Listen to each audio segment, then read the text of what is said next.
একজন ডাক্তার সাহেব আমাকে বলছিলেন, উনি আমার যেহেতু খুব কাছের মানুষ ছিলেন, উনি দেখতেন যে একসময় বাচ্চাদের জন্য অনেকটা মেহনত পরিশ্রম করতে হইতো, এক সময় ছিল। তো আমার বাসায় এসে থাকলে দেখতেন যে আমার ঘুম মাত্র রাত্রে হয়তো 3 ঘন্টা, দিনেও ভাঙা ভাঙা 1-1 ঘন্টা করে হয়। বলছে আপনি একটানা 5 ঘন্টা ঘুমান না তো আপনি তো সুস্থ থাকবেন না। আমাকে বলছে, সে ডাক্তার না, তার মেডিকেল সায়েন্সে বলছে, সে আমাকে বুঝাইতে চেষ্টা করছে যে আপনার একটানা অন্তত 5 ঘন্টা ঘুম হইতে হয়। আমি বললাম যে আমার তো জীবনীটা হয় না, একটানা 5 ঘন্টা ঘুমাবার সুযোগ হয়তো শীতকালে 1-2টা মাস হইতে পারে, পৌষ মাঘ মাসে, না হলে তো কোনো সুযোগ পাওয়া যায় না। তো বলছে তাহলে তো সুস্থ থাকা মুশকিল। আমি যে করবোটা কি, তাহলে ফজরের সময় শুয়ে থাকবো? বলেন, তাহলে ফজরের সময় শুয়ে থাকতে হয় আমাকে, কারণ এদিকে আমার 10টাতে আমার দাওয়াতি কাজ শেষ হয়, 10টা 10:30, বাসায় তো 11টা। তো তারপরে আপনি চিন্তা করেন তো। তো এখন দুনিয়াকে প্রাধান্য দিলে কি জান্নাত পাওয়া যাবে? হ্যাঁ, দিনকে প্রাধান্য দিতে হবে, আখিরাতকে প্রাধান্য দিতে হবে। তো এর জন্য নফসের বিরুদ্ধে কি করতে হবে? সংগ্রাম করতে হবে, মুজাহাদা, লড়াই করতে হবে। মানুষ কুপ্রবৃত্তির অনুসরণ যখন করে তখন মানুষের জন্য এটি বড় ভয়ঙ্কর হয়ে যায়, তার ইমানের জন্য, তার ইসলামের জন্য, তার নাজাতের জন্য। এই জন্য নফসের বিরুদ্ধে জিহাদ করতে হবে, সর্বাত্মক প্রচেষ্টা চালাইতে হবে। মানুষের মন, অধিকাংশ মানুষ এমনকি যারা ভালো কাজে আছেন, 5 ওয়াক্ত সালাত আদায় করছেন, হারাম নাজায়েজ থেকে বেঁচে থাকছেন, মাশাআল্লাহ ফরজ ওয়াজিবেও ঘাটতে নেই, তাদেরও মনে শয়তান সব সময় চক্রান্ত করতে আছে আর তাদের মনকে পাপের দিকে নিয়ে যাওয়ার চেষ্টা করতে আছে। যেন সবসময় মুজাহাদা করতে থাকতে হবে। এই জন্য রাসূলুল্লাহ সাল্লাল্লাহু আলাইহি ওয়াসাল্লাম একটি হাদিস রয়েছে যে নফসের বিরুদ্ধে জিহাদ করা, মনের বিরুদ্ধে লড়াই করতে হবে।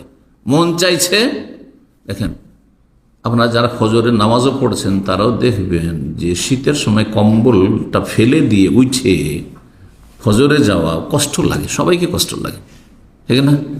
আর তাও যদি রাত ছোট হয় তো আরো কত কষ্ট লাগে। 2-3 ঘন্টা ঘুম হয়নি, আবার ফজরে যেতে হবে, হ্যাঁ, মাঝখানে ঘুমটাকে ডিস্টার্ব করে আবার 1 ঘন্টা লেগে যাওয়া, হয়তো ঘুম আসবে না, যে অথবা আর ঘুমাইতে পাবো না, হয়তো ঘুমটা ইনকমপ্লিট, অসম্পূর্ণ থেকে গেল, 3 ঘন্টা 4 ঘন্টা ঘুম, আবার ডিউটি করতে হবে।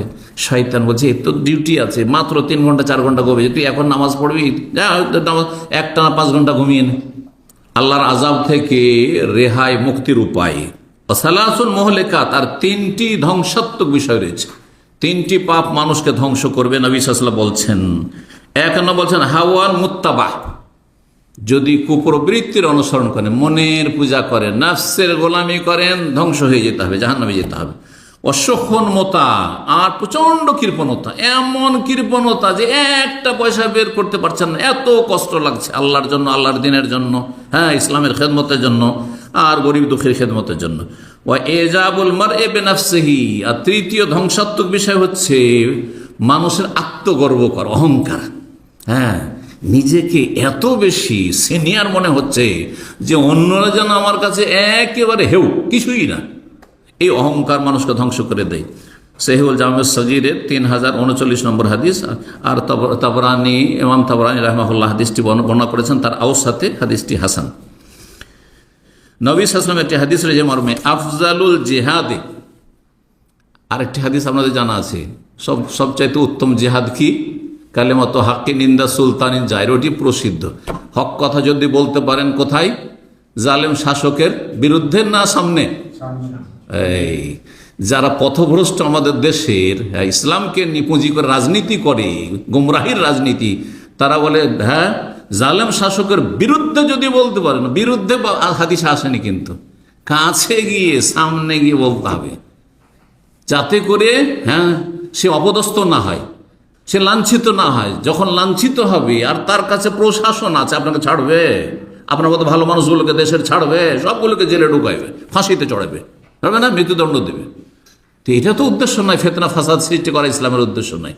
তার কাছে যেতে পারলে, যারা কাছে যাবে তারা বলবে যে আল্লাহকে ভয় করেন, আপনি জুলুম অত্যাচার করিয়েন না, আপনাকে আল্লাহ দেশের রাষ্ট্রপতি প্রধানমন্ত্রী বানিয়েছে, বাদশাহ বানিয়েছে, আপনি নামাজটা পড়েন। নির্জনে বললে কিছু করবে না, কারণ তার মান সম্মান গেল না। আরে ও তো রাজা, বাদশাহ, রাষ্ট্রপতি, প্রধানমন্ত্রী, আমাকেও যদি সবার সামনে বলেন যে আপনি ভুল করছেন, কিন্তু আমার মধ্যে একটা ঘৃণা চলে আসবে আপনার উপর, তাই না? শয়তান সুযোগ নেবে ওইখানে। তাহলে কি মনে করেন আপনি? যাই হোক, কথা লম্বা হয়ে যাচ্ছে। এই হাদিসটি, হ্যাঁ, অন্য হাদিস ওইটি নয়, সেটি আফজালুল জিহাদ, সবচাইতে উত্তম জিহাদ হচ্ছে আইয়ুজাহিদার রাজুলু নাফসাহু ওয়া হাওয়াহ, মানুষ নিজের নফসের বিরুদ্ধে জেহাদ করবে, নিজের প্রবৃত্তির বিরুদ্ধে জেহাদ করবে। মনের কামনা বাসনা যে আমাকে শুইতে হবে, মনের কামনা বাসনা যে টাকা পয়সা লাগবে, কিন্তু টাকা পয়সাটা যে হারাম হয়ে যাচ্ছে, হ্যাঁ, সন্দেহপূর্ণ হয়ে যাচ্ছে, আমার জন্য হালাল হবে কিনা, না আমি নেব না, না খেয়ে থাকবো কিন্তু হারাম খাবো না। হ্যাঁ, আমার শরীর আরাম কম পাক কিন্তু আমার ফজর ঠিক থাক, আমার জান্নাতকে আগে ঠিক রাখতে হবে, তারপরে আমার শরীর সুস্থতা, তারপরে আমার আপনার ঘুম, তারপরে আমার দুনিয়া, ইত্যাদি ইত্যাদি। ইউজাহিদার রাজুলু নাফসাহু ওয়া হাওয়াহু, নিজের নফসের বিরুদ্ধে জিহাদ করতে হবে আর নিজের প্রবৃত্তি মনের কামনা বাসনার বিরুদ্ধে জিহাদ করতে হবে। এটি হচ্ছে সবচেয়ে উত্তম জিহাদ। আল্লামা আলবানী রাহিমাহুল্লাহ সহিহুল জামিউস সাগীরের 1099 নম্বর হাদিসটিকে সহি বলেছেন। মনের বিরুদ্ধে জিহাদ করা, কোন মানুষ আছে, আমি তো নিজে মনে করি যখন ঘুম অসম্পূর্ণ থাকে, হ্যাঁ, অ্যালার্ম এবার বন্ধ করে দিলাম ধরেন, হ্যাঁ, আর তারপরে উঠছি, হ্যাঁ, তারপরে আবার, এই জন্য একটি অ্যালার্ম রাখি না আমি। আমাকে কোন এক ভাই এসে আমার চেয়ে বেশি পরেশগারি দেখাচ্ছে, বলছে শেখ আমার অ্যালার্ম লাগে না, আমি বিনা অ্যালার্মে ফজরে উঠে যাই। তাই আমি বললাম ভাই আমি 3টে অ্যালার্ম রাখি, আমার ইমান আপনার চেয়ে অনেক দুর্বল, যেন 3টি অ্যালার্ম রাখি, বুঝতে পারছেন না? কারণ আপনার যদি নামাজ ফজর ছুটে যায় তো আপনাকে হয়তো আক্ষেপ লাগবে না, কারণ আমাকে অনেক কষ্ট লাগবে। এই জন্য আমি, হ্যাঁ, সতর্ক করি, একটা না 3-3টা দিয়ে রাখি, যে একবার বাই চান্স যদি একবার হাতের নাগালে একটু দূরে রাখি, যাতে উঠে বসে বন্ধ করতে হয়। আর আপনি এখানে রাখলেন, চোখ বন্ধ করে দিলেন, বন্ধ করে আপনি মনে করছেন যে হ্যাঁ আমি তো খুব ইমানদার, আমার অ্যালার্ম লাগেন, এমনিতেই জেগে যাই। হ্যাঁ, এগুলো শয়তানের ধোকা। 2-1 দিন উঠতে পারলেন আর তারপরে সব মিস, মাসে হিসাব করে দেন কয়দিন ফজরে জামাতে হাজির হচ্ছে না, জি, আর কতটা স্বতঃস্ফূর্তভাবে হাজির হচ্ছেন। ঘুম ঘুম ভাব নিয়ে নামাজ পড়বেন তো কি হবে, কথা বুঝতে পেরেছেন? জি, আল্লাহ বুঝার তৌফিক দান করেন। সালাফে সালেহিন রাহিমাহুমুল্লাহ, তারা এই কুপ্রবৃত্তির অনুসরণ, মনের পূজা, নফসের গোলামি থেকে সতর্ক সাবধান করেছেন। এ মর্মে সালাফদের সাহাবাই কেরাম, তাবেইন, তাবা তাবেইন, আইম্মাই কেরাম, মুহাদ্দিসিন, তাদের অনেক উক্তি রয়েছে। 2-4টি উক্তি আপনাদেরকে শোনাই। আলী রাদিয়াল্লাহু তাআলা আনহু থেকে বর্ণিত, তিনি বলেন, ইন্না আখওয়াফা মা আখাফ আল ইসনাতান, আমি সবচেয়ে বেশি ভয় পাই 2টি বিষয়কে, 2টি বিষয় খুব ভয় পাই। তুলুল আমাল, অনেক বেশি আশা আকাঙ্ক্ষা, উচ্চ আকাঙ্ক্ষা, যেটাকে বলা হয় কি আমাদের বাংলা ভাষা বলা হয় উচ্চ আকাঙ্ক্ষা, অনেক বড় বড় স্বপ্ন। সৌদি আরবে এসেছেন, এখন আর আপনার 10-20 হাজার 50 হাজার রিয়ালের স্বপ্ন না, এখন স্বপ্ন যে বাড়ি ছিল গ্রামে, আমি এখন ঢাকায় বা রাজশাহীতে বাড়ি করব, আর তারপরে শুধু বাড়ির একটা টাওয়ার তৈরি করব, এখান থেকে স্বপ্নের সিঁড়ি, সব কিছুই হয়নি কিন্তু স্বপ্ন একটা টাওয়ার তৈরি করব, কয়তলা, 20 তলা 50 তলা, আর তারপরে সেটাতে এই করব সেই করব, আর তারপরে এই করো সেই করো। যখন করতে পারছে না তখন এই করছে, সমিতি তৈরি করছে আমাদের ভাইরা অনেক, যে একাই তো করতে পারছে না, চল সমিতির নামে টাকা পয়সা কালেকশনের কতকে যে মেরে নিয়ে উদা হয়ে যাচ্ছে, আল্লাহ হেফাজত করুক।